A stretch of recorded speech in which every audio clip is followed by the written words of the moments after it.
Ok, muy buenas tardes a los presentes. Entonces vamos a empezar, de hecho, a hablar acerca de los beneficios de la vacuna contra el virus del papiloma humano, no sin antes hacer una introducción respecto a esta infección que está asociada a diferentes tipos de cáncer, pero en nuestro país sobre todo el cáncer de cuello uterino, ¿no?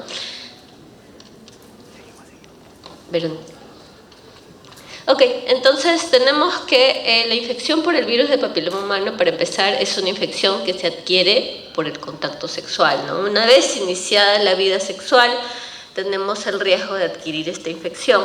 Se dice que es una infección prevalente a nivel mundial, esto es en población con vida sexual activa. Viene a ser más prevalente en población masculina, en los cuales se ha encontrado en grupos de estudio hasta en el 100% de estudiados. En el caso de mujeres se puede encontrar entre el 50 y 80% de los grupos evaluados. Entonces, van a haber factores que van a influir en su mayor o menor contagio, ¿no? Eso lo vamos a ver más adelante. Es importante también recalcar que el virus del papiloma humano está asociado hasta en el 100% de casos de cáncer de cuello uterino. Para el año 2019, de acuerdo a reportes de la Organización Mundial de la Salud, tenemos que el virus del papiloma humano causó alrededor de 620.000 muertes en mujeres y 70.000 muertes en población masculina. Entonces, ¿qué está asociado al cáncer de cuello uterino? Pues una vez adquirida la infección por el virus del papiloma humano, el persistir con la infección por mucho tiempo, más allá de los 10 meses, aumenta la probabilidad de generar cambios en la superficie sobre la que infecta este virus. Entonces, si este virus se adquiere por contacto sexual, la zona donde va a actuar es la zona anogenital, ¿no? Genitales externos, vulva, vagina, pene, ¿no? Ano. Esos son los cánceres más asociados, pero también está asociado a cáncer de lengua, orofaringe, laringe. Ok, entonces tenemos que el virus del papiloma humano forma parte de un grupo de más de 200 genotipos, los cuales están numerados. 40 de ellos están aceptados, aprobados por la OMS como cancerígenos. ¿A qué se refiere con esto? Pues a que este virus tiene una capacidad de transformar las células sobre las cuales se infectan, entonces de la región anogenital. Básicamente de este grupo de 40 tenemos los genotipos 16 y 18, que forman parte de los tipos de alto riesgo. Estos son los que están causando el mayor porcentaje de cánceres, sobre todo de cáncer de cuello uterino. Hablábamos de hasta el 100% de casos de cánceres de cuello uterino reportados estaban asociados a infección por este virus. Otros genotipos asociados que realmente no aportan en mucho porcentaje al desarrollo de cáncer, pero sí se incluyen en el grupo de alto riesgo, están los genotipos 31, 33, 35, 39, 45, 51, 52. De hecho, estos aportan alrededor del 5% a menos. Entonces, por esto es que las recomendaciones, las estrategias que se toman en salud y en prevención van orientadas a detectar de forma específica la infección por los genotipos 16 y 18.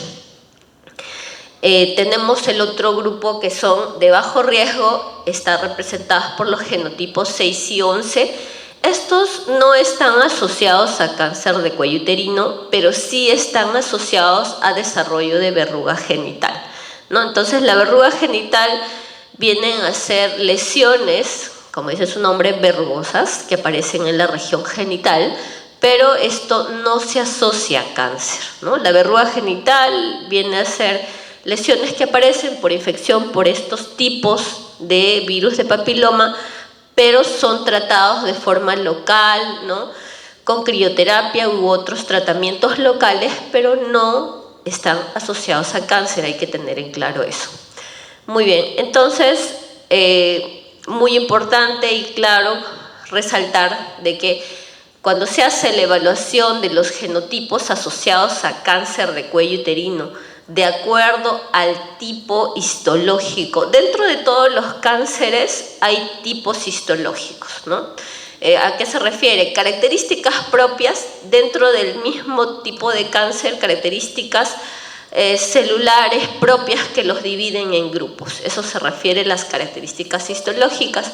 Entonces, los cánceres más frecuentes en cuello uterino es el carcinoma escamoso, el adenocarcinoma y el adenoescamoso, siendo el más frecuente en la mayoría de casos el carcinoma escamoso de cuello uterino.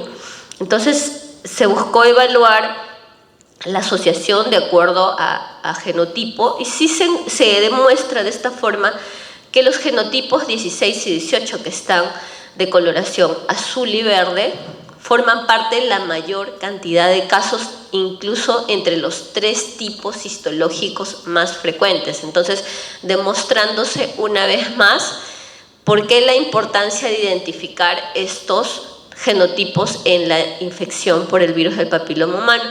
Otros genotipos que aportan en menor porcentaje están el 31, 33, 45 y 58. Continuamos. Entonces, esta es una revisión en la cual se buscó evaluar el riesgo asociado de infección por el virus de papiloma humano a los diferentes tipos de cáncer.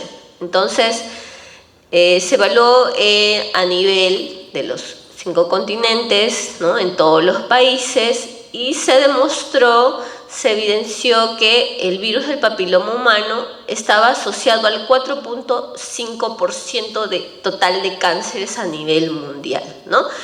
Para el año que se evaluó, en el año 2012, donde se hizo esta revisión, ¿no?, se encontró asociado a 630.000 casos de cánceres por año, casos nuevos, ¿no? Entonces, cuando se hizo la evaluación detallada respecto a la contribución al desarrollo de cáncer de cuello uterino, se encontró en más del 80% asociado a cáncer de cuello uterino, sobre todo los genotipos 16 y 18, ¿no?, que aportaban en gran porcentaje con el 73 y 90%, ¿no?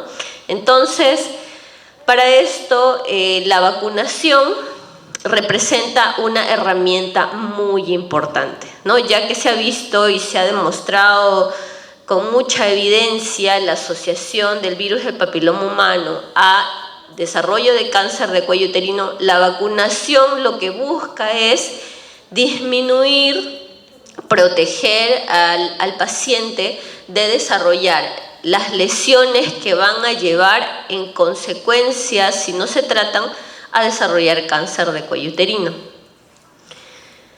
Entonces, de esta revisión, pues se concluyó, como estábamos comentando, ¿no?, los cánceres asociados al virus del papiloma humano. Se encontró cáncer de cérvix en el 83% de casos. Luego se encontraron 8.500 casos de cáncer de vulva, 12.000 casos de cáncer de vagina, 35.000 casos de cáncer de ano, en los cuales 50% se encontró en varones, 13.000 casos de cáncer de pene y 38.000 casos de cánceres de cabeza y cuello, que incluyen la región orofaringea, ¿no?, que es la cavidad oral, lengua. Entonces, se demuestra que el virus del papiloma humano, la infección está asociada no solo a un tipo de cáncer, sobre todo principalmente los cánceres de la región anogenital y la región orofaringea. Continuamos. Cuando se evalúa en detalle qué tanto contribuye la infección por el virus del papiloma humano 16 y 18 al total de casos de cáncer, en este cuadro tenemos en mayor detalle el porcentaje de asociación, ¿no? Tenemos que a cáncer de cuello uterino representaron el 70% de casos. En cuanto a cáncer de ano, el 87% de casos asociados a infección por el virus del papiloma humano. Entre los más importantes tenemos también cáncer de pene, con 9.100 casos, ¿no?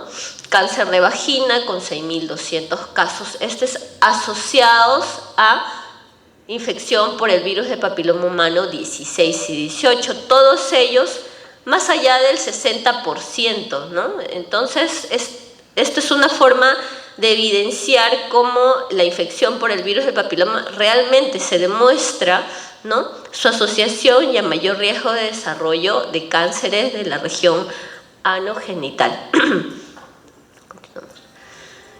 Entonces, también es importante mencionar cómo ha sido el panorama respecto a la vacunación contra el virus del papiloma humano.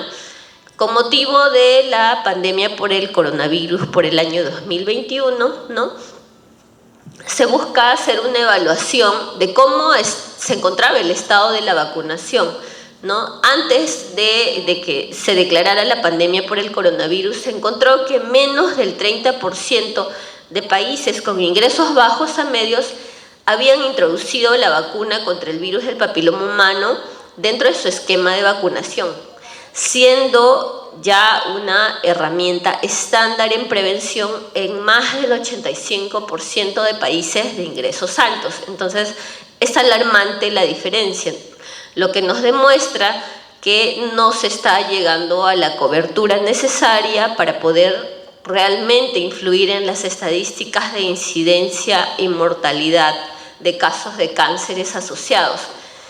La cobertura de los programas de tamizaje, por lo tanto, llegaban solo a 20% en mujeres en países de ingresos bajos a medios, a comparación del 60% de cobertura en mujeres que se sometían a pruebas de detección en los países de ingresos altos. Entonces, se sigue demostrando la diferencia en cuanto a herramientas en prevención, ¿no? Tenemos la prevención primaria, secundaria y terciaria. La vacunación contra el virus del papiloma humano es una estrategia que forma parte de la prevención primaria, ¿no? La prevención primaria vienen a ser todas las actitudes, comportamientos que podemos adoptar con el fin de disminuir la probabilidad de desarrollar una enfermedad. Entonces, la vacunación constituye esto, ¿no? Si bien es una estrategia, pero es una decisión que se toma y también esto se promueve en la familia, en la sociedad, pero forma parte del primer nivel de prevención, es lo primero que tenemos que hacer. Continuamos.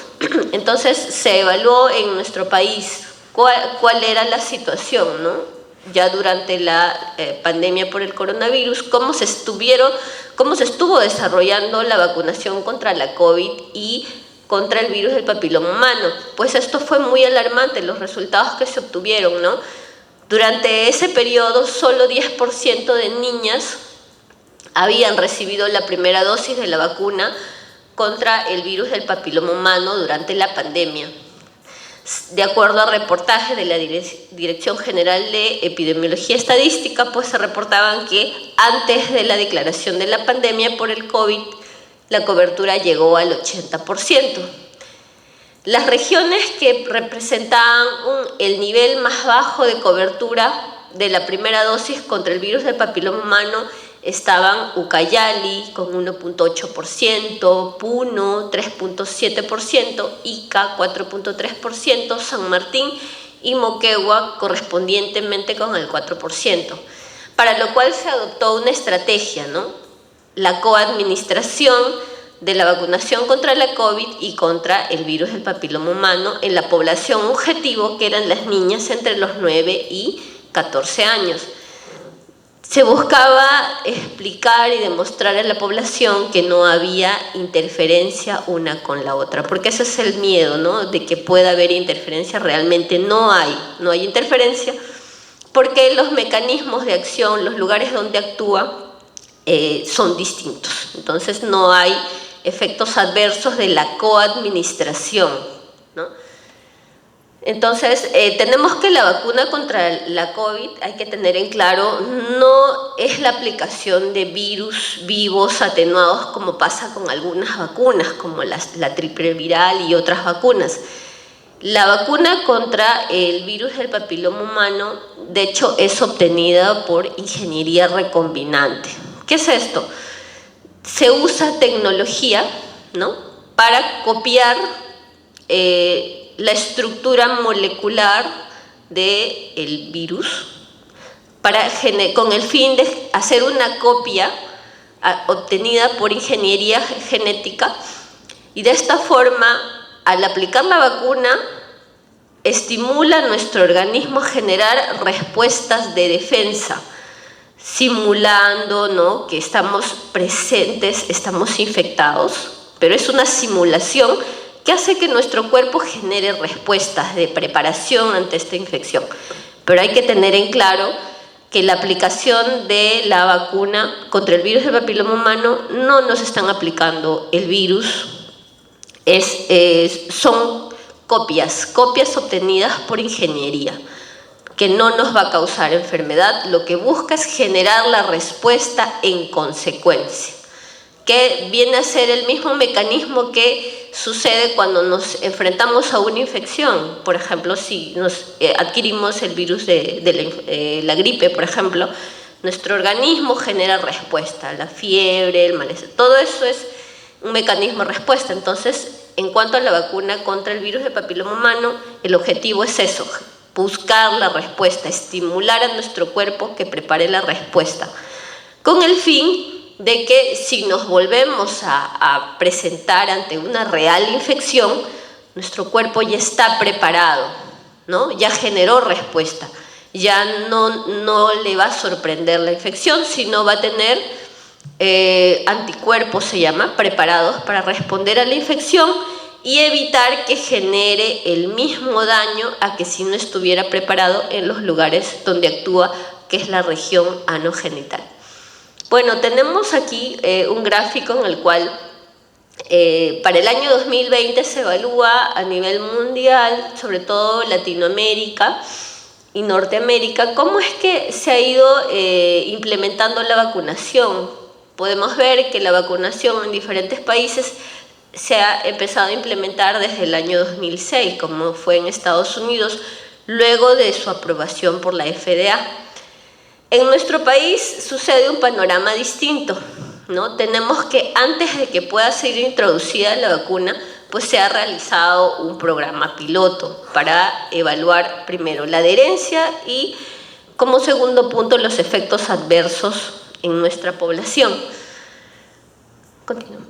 Entonces, se tomó muestras de las 3 regiones más grandes, costa, sierra y selva, ¿no?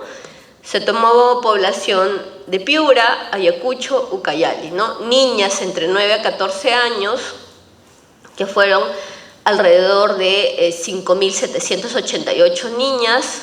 Se evaluó aplicando 3 dosis, ¿no? Se evaluó la adherencia, que esto quiere decir qué tanto asisten a aplicarse la vacuna, ¿no?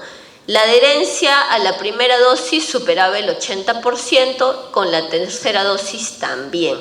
La cobertura, ¿qué quiere decir? Si se logró el objetivo de aplicar al porcentaje que se quería en cuanto a la población evaluada, y si se logró, fue más allá del 80%, con un 87.2%.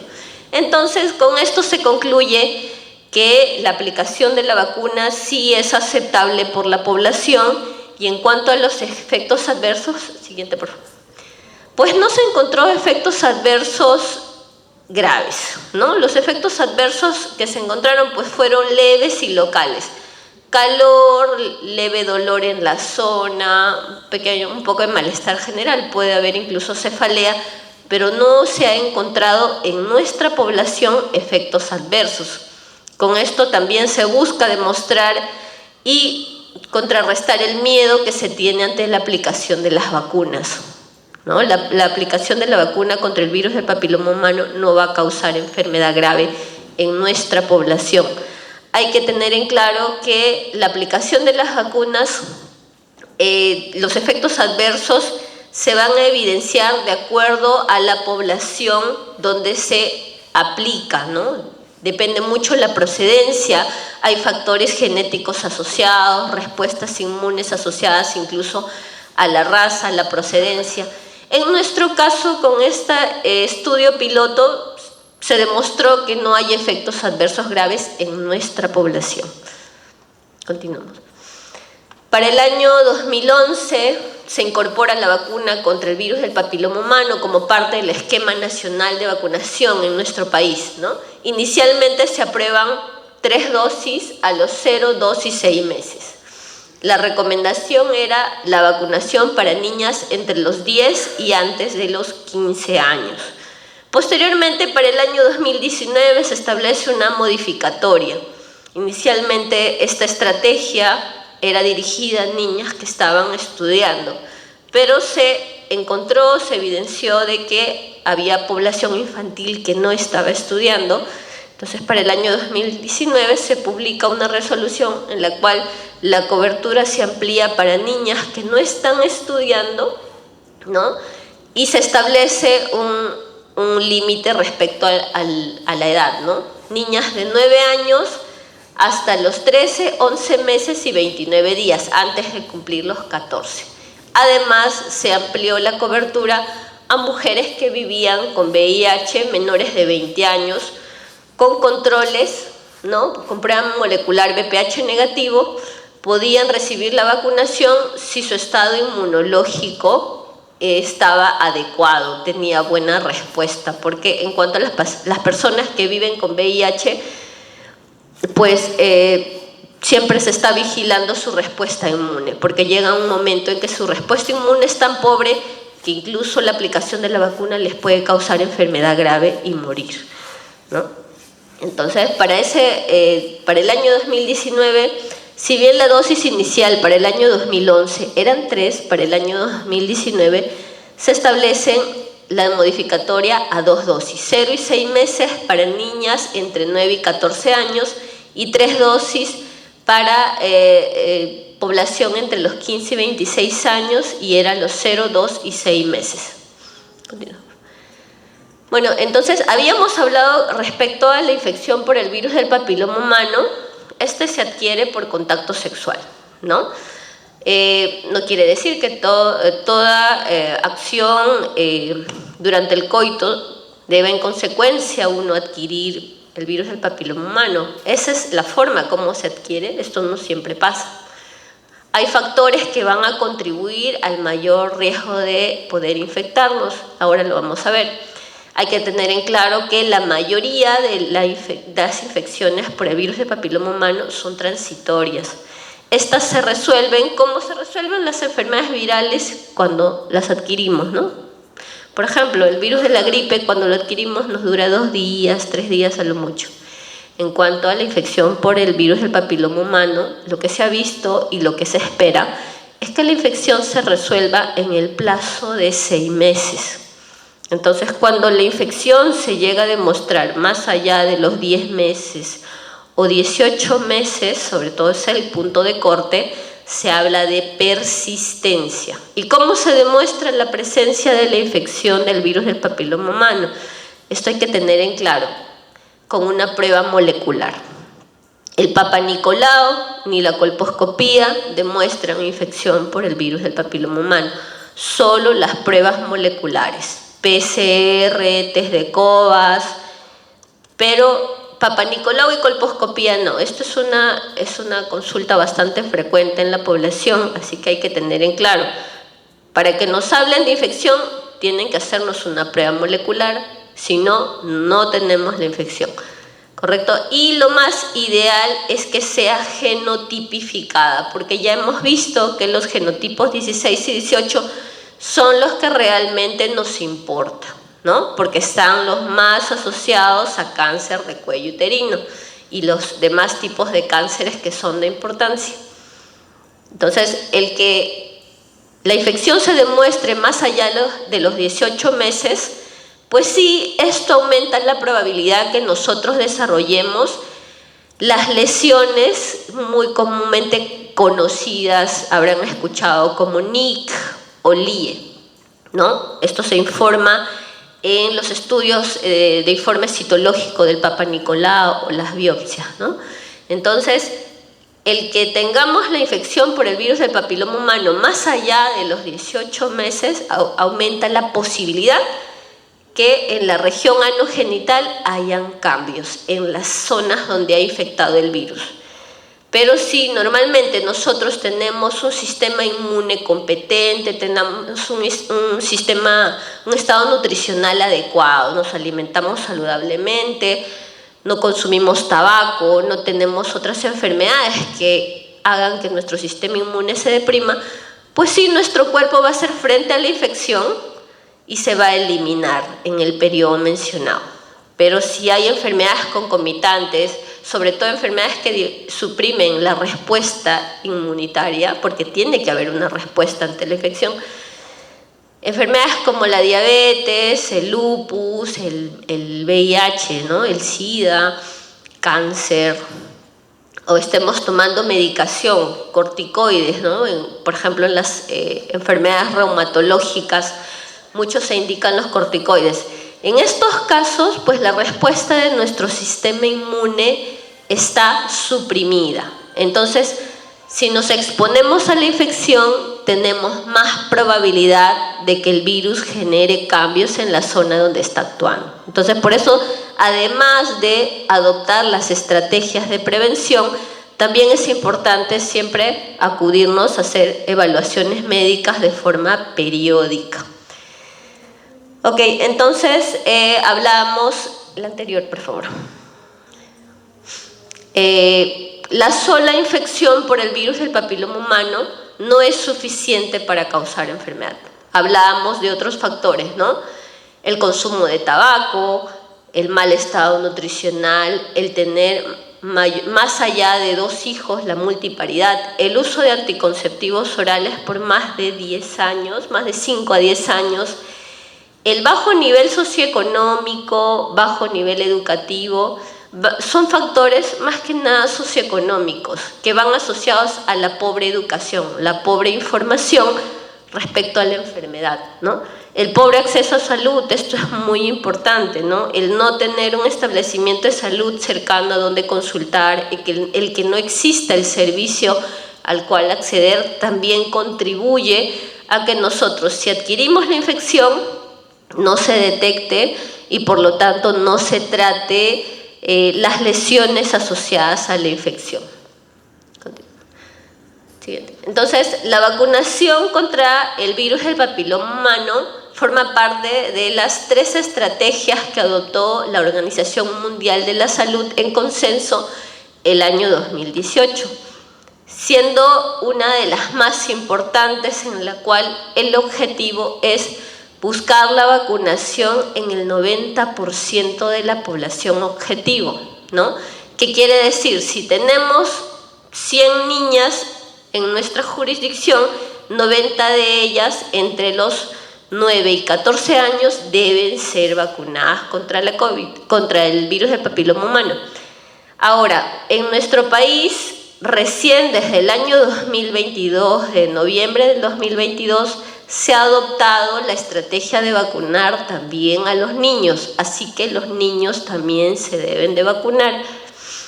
La segunda estrategia viene a ser el diagnóstico de la infección por el virus del papiloma humano, que debería llegar al 70% de la población objetivo. ¿Esto qué quiere decir? Si tenemos 100 mujeres más allá de los 30, entre los 30 y 50 años, por lo menos 70 de ellas deben ser tamizadas, deben pasar una evaluación de despistaje de infección por el virus del papiloma humano o despistaje de cáncer de cuello uterino. Y la tercera estrategia, que esta es trascendental, en la cual se busca tratar al 90% de población objetivo, ¿no?, que se haya diagnosticado ya sea con infección por el virus del papiloma humano o que se haya diagnosticado ya con cambios causados por la infección por el virus del papiloma humano. Si tenemos 100 mujeres, ya con lesiones, que se ha hecho el test de BPH, se le ha hecho su Papá Nicolau, colposcopía y se demuestra la lesión, 90 de ellas por lo menos deben de tratarse. Entonces, se ha hecho evaluaciones respecto a que si se cumplieran estos objetivos, pues sí lograríamos disminuir la incidencia y mortalidad en cáncer de cuello uterino en nuestro país. Entonces, estas tres estrategias, si bien en el día de hoy estamos centrándonos en la vacunación, es muy importante mencionar, la vacunación ahora está disponible tanto para niñas y niños, ¿no? Ya sea población que está estudiando o que no está estudiando por alguna u otra razón. Y es gratuita, está dentro del esquema nacional de vacunación y podemos ir a solicitarlo al establecimiento de salud más cercano. En cuanto a la vacuna, hablábamos de que tiene componentes obtenidos por ingeniería recombinante, no está constituida por componentes del virus, ¿no? El fin de la vacunación es generar la respuesta inmune, estimular a nuestro cuerpo a generar respuesta, ¿no? De manera que si nos exponemos a la infección realmente, pues nuestro cuerpo ya esté protegido, ¿no? No deje actuar el virus sobre las células donde infecta y no genere daño. Entonces tenemos 3 vacunas disponibles, Cervarix, que tiene de hecho protección para los genotipos 16 y 18, Gardasil, que va a la protección para los genotipos 16, 18, 6 y 11, y Gardasil 9, que tiene protección para 9 genotipos. Sobre todo los más importantes, 16, 18, 31, 33, 45, 52, 58, 6 y 11. Entonces surgiría la pregunta de por qué incluir a los otros genotipos si nos interesan más los genotipos 16 y 18, que son los más asociados a cáncer de cuello uterino. Entonces ahí vienen los beneficios de la vacunación. Continuamos. Siguiente. Entonces, la vacunación contra el virus del papiloma humano no solo nos protege de desarrollar lesiones premalignas y cáncer de cuello uterino. Hablábamos de que se genera una respuesta en nuestro cuerpo, una respuesta inmunitaria de defensa, que viene a ser la generación de anticuerpos, ¿no? Pero se ha visto en diferentes estudios, ensayos clínicos, que hay protección cruzada, incluso contra tipos que no están incluidos en las vacunas, ¿no? El 31, 33 y 45. Además, se ha demostrado, sobre todo en la cuadrivalente y la nonavalente, que hay una eficacia de protección frente a la verruga genital, ¿no? Entonces, pacientes con verruga genital, luego de ser vacunados, tienen la menor probabilidad de volver a desarrollar verruga genital o en su caso que no hayan tenido, pues de desarrollarlas de nuevo, ¿no? Esto pasa y además también se ha demostrado en pacientes que ya tienen lesiones premalignas, se genera una respuesta de defensa que podría mejorar la respuesta de nuestro cuerpo ante estos cambios, ¿no? Entonces se habla de un reforzamiento de la respuesta inmune, ¿no? Se habla incluso de un efecto curativo sobre las lesiones premalignas. Esto aún está en estudio, pero sí, de todas maneras concluimos que tiene beneficios con el objetivo de disminuir el desarrollo de lesiones premalignas, sobre todo las de alto grado, como el NIC2, NIC3 y los carcinomas in situ. Continuamos. Entonces, queda claro que la vacunación pues está disponible para niños y niñas, ¿no? En las regiones donde se han adoptado los planes de vacunación solo para niñas, el cáncer de cuello uterino, se dice, podría eliminarse por completo para el año 2059 al 2100, al 2102. Entonces, de hecho, es un largo tiempo, hay mucho trabajo, ¿no? Al aplicar las estrategias respecto a la vacunación contra el virus del papiloma humano, la incidencia de cáncer de cuello uterino se disminuiría hasta en un 97% y con esto se evitaría más de 74 millones de muertes de casos durante el próximo siglo. Entonces, son metas muy prometedoras, ¿no? Para esto se requiere que todos actuemos, ¿no? A nivel de nuestros hogares, nosotros como profesionales de la salud, en los diferentes niveles que se brinda la atención en salud, las instituciones involucradas, municipios, escuelas. De hecho, es necesario el compromiso de todos para que se pueda cumplir estos objetivos, ¿no? Todos los hombres y mujeres entre los 9 y 26 años deben recibir la vacuna contra el virus del papiloma humano. Esta es como recomendación que da el MD Anderson Center. Es más eficaz, se ha visto, cuando se administra entre los 11 y 12 años, pero esto no significa que no sea útil. Es decir, si yo tengo 30 años y me quiero vacunar, ¿todavía podré vacunarme? Por supuesto que sí. Tiene más beneficios a que si no me hubiera vacunado, ¿no? Entonces, la vacunación se recomienda, si bien el grupo objetivo es entre 9 y 14 años, niños y niñas, si yo tengo 40, me beneficia todavía, ¿no? Hasta los 50 años sí se recomienda. ¿Por qué? Porque para el desarrollo de cáncer hay una historia natural, ¿no? Viene a ser el periodo en el cual la enfermedad, desde que se adquiere el virus, se generan cambios en el cuello uterino hasta que se desarrolla realmente cáncer. Y esta historia natural tiene un periodo de alrededor de hasta 15 años. Entonces, por eso la vacunación se recomienda hasta los 50, más o menos, como punto máximo 45, 50 años. ¿Por qué? Porque si fuese a desarrollar cáncer, posteriormente ya tenemos otras herramientas de diagnosticar las lesiones premalignas, como el Papa Nicolau, colposcopía, que es complementaria, ¿no? Fuera de las otras estrategias de tamizaje. Hablando solo de la vacunación, se habla, dice, de hombres y mujeres de 27 a 45 años que no están vacunados, pues si hay dudas es necesario y recomendable solicitar información, ¿no? No tomar decisión sin haber previamente sido informados acerca de los beneficios de la vacuna. A partir de los 15 años hasta los 45 se recomienda 3 dosis para lograr una inmunidad total. Ahora, tenemos que la Organización Mundial de la Salud ya desde el año pasado ha dado una recomendación, siguiente por favor, ha dado la recomendación de que por lo menos la vacunación se lleve a cabo con una dosis, ¿no? Si bien no se logra el objetivo ideal de protección, pero sí ya se ha generado una respuesta inmune en nuestro organismo que nos va a defender ante una real infección.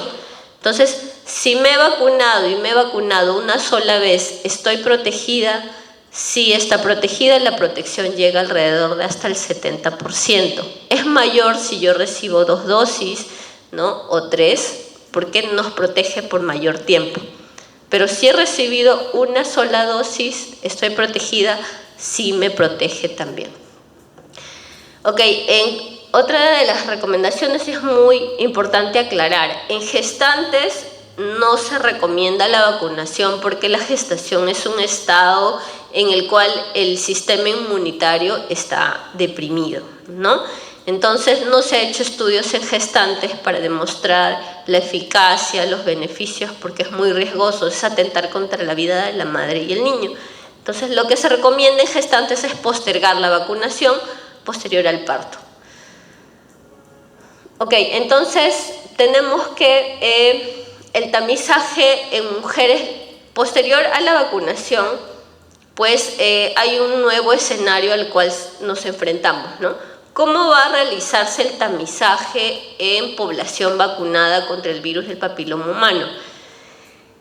En esta población, si bien ya estamos viendo que la vacuna se viene aplicando desde el año 2011 en nuestro país, ya estamos en 2024, han pasado ya más o menos 13, 14 años, ¿no? El tamizaje ideal debe hacerse con test de VPH de alto riesgo, es decir, un test molecular, un test que permita detectar la infección, ¿no? Es ideal porque como ya la vacuna genera un efecto de respuesta sobre nuestro sistema inmune, entonces es necesario demostrar la infección para proceder posteriormente con las otras herramientas de tamizaje que tenemos, ¿no? Que son las pruebas citológicas, complementar con colposcopía en caso de que sea necesario. Continuamos. En cuanto a las conclusiones que vamos a tener, pues si hablamos de que si la infección no, tiene algún tratamiento, pues no es necesario y además no hay fármaco que elimine la infección por el virus del papiloma humano, ¿no? Hablamos que es una infección que es transitoria, que no necesitamos hacer nada, nuestro sistema inmune competente lo elimina de forma automática.